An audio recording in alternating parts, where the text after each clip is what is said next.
Quelques mois après le début de la Première Guerre mondiale, en octobre 1914, une solution avait été proposée par le colonel Swinton de la British Army. Une visite au front l'avait convaincu que la combinaison de la guerre, des tranchées et de la mitrailleuse exigeait un véhicule armé, blindé et à chenilles. Ce projet atterrit cependant sur le bureau de Winston Churchill, alors premier lord de l'amirauté, qui en comprit l'intérêt et constitua un comité pour l'étude de ces prototypes Landships. Le colonel Swinton les rebaptisa Tanks, qui veut dire en français réservoir, pour faire croire que le Royaume-Uni produisait des réservoirs d'eau autotractés à destination de la Mésopotamie.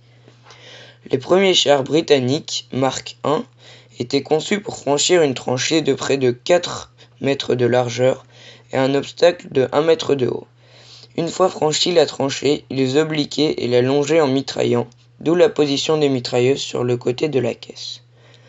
Celle-ci faisait 8 mètres de long et 4 mètres de large, pesant à peu près 30 tonnes. Leur vitesse de pointe était à peu près supérieure à celle d'un homme au pas.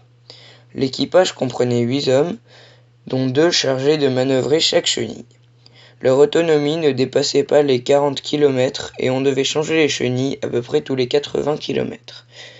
Le 15 septembre 1916, pendant la bataille de la Somme, leur apparition provoqua la surprise générale. Durant cette bataille, les chars n'apportèrent rien de décisif à l'issue des combats. En outre, leur performance décevante ne fit qu'accroître le mépris des officiers conservateurs. Dès la fin de l'année 1914, l'armée française recherche un nouveau moyen de contrer les mitrailleuses et les réseaux de barbelés de la guerre de tranchées. Ils en déduisent tout de suite qu'il ne peut s'agir que d'un véhicule blindé et armé capable de se déplacer sur un terrain défoncé par les pilonnages d'artillerie. En janvier 1915, la société Schneider & Cie commence des travaux sur un nouvel engin militaire destiné à remplir cette tâche.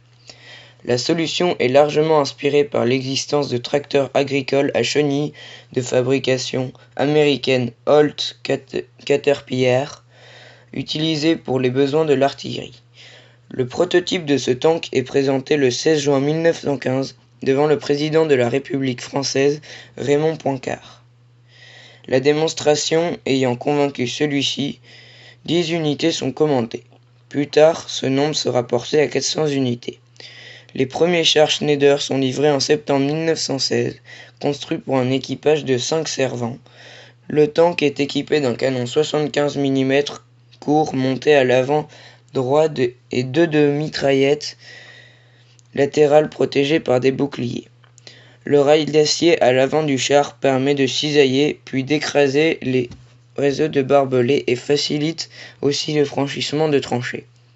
Ce char aura été utilisé en plus de la France par le Royaume-Uni, la République espagnole et le Royaume d'Italie.